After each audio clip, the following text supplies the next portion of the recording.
তোমরা তোমাদের পছন্দের মানুষকে আকাশের চাঁদ না এনে দিতে পারলেও এই সুন্দর মুনলাইটটা বানিয়ে কিন্তু গিফট করতে পারো।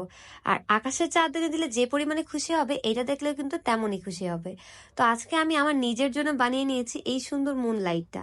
আমার কাছে এত ভালো লেগেছে, আমি যখন প্রথমবার এটা দেখেছি তো ভাবলাম নিজেই তৈরি করি। তো এখানে আমি একটা ক্যানভাস কিনে নিয়ে এসেছি, আমার জানা মতো এটাকে ক্যানভাসই বলে। তোমরা যদি অন্য কিছু জেনে থাকো আমাকে বললো। আর এইটা হচ্ছে পেন, যেটা দিয়ে অনেকে নোটিস লাগায়, আমি জানি না আসলে নামটা। অ্যান্ড তারপর এখানে নিয়ে নিচ্ছি আমি একটা স্ট্রিং লাইট, যেটা আমি দারাজ থেকে কিনেছি। অ্যান্ড এখানে দুইটা কটন বার, অ্যান্ড এটা হচ্ছে কি আমার বিউটি ব্লেন্ডার। এখানে আসলে ইউজ করা উচিত একটা স্পঞ্জ, বাট আমার কাছে ছিল না, তাই বিউটি ব্লেন্ডার ইউজ করেছি। অ্যান্ড এই কালারগুলো আমি কিনেছি নীলক্ষেত থেকে। তো এই কালারগুলো আমি বলবো খুবই ভালো অ্যান্ড কোয়ালিটিটা ভালো। তো প্রথমে আমি নিয়ে নিচ্ছি একটা হোয়াইট কালার আর রেড কালার। আমি এখানে পিঙ্ক মুন লাইটটা বানাবো। অনেকেই আমি দেখেছি যে ব্ল্যাক হোয়াইট বা নর্মাল মুনের যে কালারটা সেটা বানায়, বাট আমার কাছে মনে হলো আমি পিঙ্ক কালার বানাতে চাই, তাই আমি বানাচ্ছি। তো এখানে আমি ফার্স্টে আমি গ্রেডিয়েন্ট ভাবে তৈরি করব। হাজারটা ওয়ে আছে মুন তৈরি করার, বাট এটা হচ্ছে আমার ওয়ে।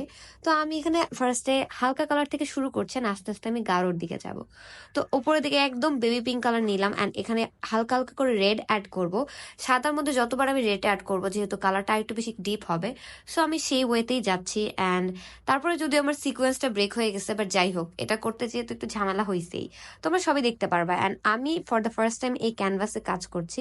আমি আসলে জানি না এখানে পানি ইউজ করতে হয় কি হয় না, বাট আমি একটু পানি ইউজ করেছি। তোমরা যারা এটাতে আগেও ড্র করেছো বা আগেও কিছু পেইন্ট করেছো আমাকে কিন্তু জানিও।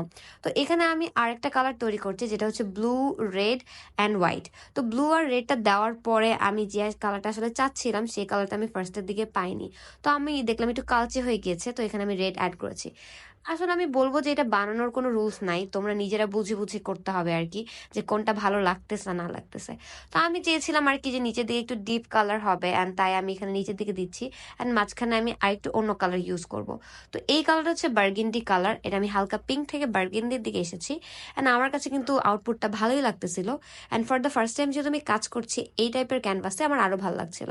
তারপরে আমি একটু কালার ব্যবহার করেছি, yellow, white, blue and red. এই চারটা মিলে আমি আরেকটা কালার বানিয়েছি, যেটা আমি একটু পার্পল টাইপের হয়েছে। আর তোমরা যদি মনে করো যে কালার সম্পর্কে জানতেছো না, গুগল করে নিবা যে কোন কালারের সাথে মিক্স করলে কোন কালার হয়।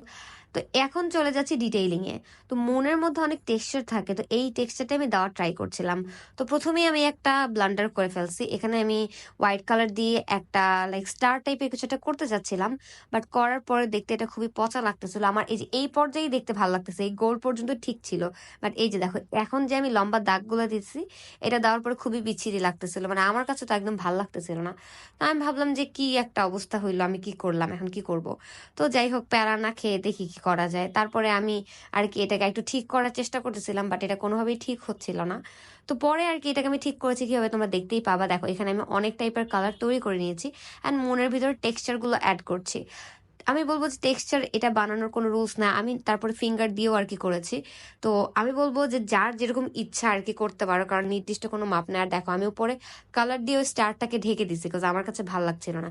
এখন হচ্ছে গেম চেঞ্জার একটা জিনিস, আমি পানি দিয়ে হোয়াইট কালার দিয়ে এখানে এরকম ভাবে ব্রাশ দিয়ে এরকম করে দিতেছিলাম। এন্ড এটাকে আসলে কি বলে আমার জানা নেই, বাট এটা দেওয়ার পরে এক্স্যাক্টলি মুনের যে ইফেক্টটা ওটা লাগতেছিল। তো আমার কাছে যেখানে যেখানে কম মনে হয়েছে আমি ওখানে ওখানে আরেকটু দিয়ে নিছি। অ্যান্ড বারবার আমি বলতেছি একটা কথা, যে যতটা পারবা একটু টেক্সচার আনার ট্রাই করবা, একটু এলোমেলো করার ট্রাই করবা, দেখবা যে সুন্দর লাগতেছে। তো এই যে দেখো দেখতে কেমন লাগতেছে, আমার কাছে তো আউটপুটটা ভালোই লাগতেছে, বাট এটার আসল যে লাইটের সেট আপটা সেটাই হচ্ছে মেইন। তো তোমাদেরকে যে দেখাচ্ছি যে আমার রেজাল্টটা এরকম আসছে। অ্যান্ড আমি এটার উপরে একটু গ্লিটারি কিছু দেওয়ার ট্রাই করেছিলাম, বাট যেটা খুব একটা ভালো লাগে না দেখতে। যাই হোক, তারপরে যে পিনগুলো এনেছিলাম, এখানে আমি 7টা পিন ব্যবহার করেছি। কিভাবে ব্যবহার করেছি তোমরা দেখতেই পাচ্ছ। এই কাঠ যে ফ্রেমটা থাকে সেটার মধ্যে আমি 7টা পিন লাগিয়ে দিয়েছি। তোমরা একটু ভিডিও দেখে বুঝে নাও আর কি। তারপরে হচ্ছে স্ট্রিং লাইট দিয়ে আমি কাজ করবো। স্ট্রিং লাইটটা পেঁচিয়েছিল, যেটাকে আমি ডিট্যাঙ্গেল করে নিছি। এটা করতে আমার 10 মিনিট লাগছে। তারপরে এটাকে আমি সুন্দর করে রাউন্ড করে সবগুলোর মধ্যে লাগিয়ে নিয়েছি। তোমরা একটু ভিডিও দেখে বুঝে নাও, আমি যদিও খুব ভালোভাবে দেখানোর ট্রাই করেছি, বাট আই নো তোমরা অনেক ইন্টেলিজেন্ট, তোমরা এমনি বুঝে যাবা। আমি এই ভিডিওটা অনেক স্লোলি বানিয়েছি যাতে তোমরা বাসায় তৈরি করতে পারো। আর যারা বাসায় তৈরি করবা আমাকে কিন্তু অবশ্যই অবশ্যই পাঠাবা ছবি, কারণ আমি দেখতে চাই। আমি জানি তোমরা আমার থেকে অনেক ভালো করবা, বাট আমি দেখতে চাই। অ্যান্ড যেহেতু এই লাইটটা ব্যাটারিতে চলে, এখানে কোনো প্রবলেম নাই আর কি, যে তার বা অন্য কোনো ঝামেলা। তো এটাকে আমি দেয়ালে সেট করে নিলাম, অ্যান্ড দেয়ালে সেট করে নেওয়ার পর দেখতে দেখো কত সুন্দর লাগতেছে। অ্যান্ড বেশি ভালো লাগবে রাতের বেলা, যখন লাইট সব বন্ধ থাকবে। অ্যান্ড দেখো রাতের বেলা আর কি এরকম লাগতেছে। অ্যান্ড আমার কাছে তো খুবই খুবই ভালো লাগছে। আমি যখন লাইটটা বন্ধ করে দিই, শুধু এই লাইটটা দিই, আমার কাছে দেখতে খুবই ভালো লাগে অ্যান্ড খুবই সুদিং লাগে। তো আমি বলবো যে যারা পিন্টারেস্টের অনেক বড় ভক্ত, তারা তোমরা দেখছো ওই পিন্টারেস্টে এই জিনিসটা। তো আমি নিজে আজকে বানালাম, অ্যান্ড আমার কাছে তো খুবই ভালো লেগেছে। তোমাদের কাছে কেমন লেগেছে আমাকে অবশ্যই অবশ্যই কমেন্ট করে জানাবা, আর কেউ বানালে আমাকে দেখাবেন। আজকের ভিডিওটা এই পর্যন্তই। আল্লাহ হাফেজ।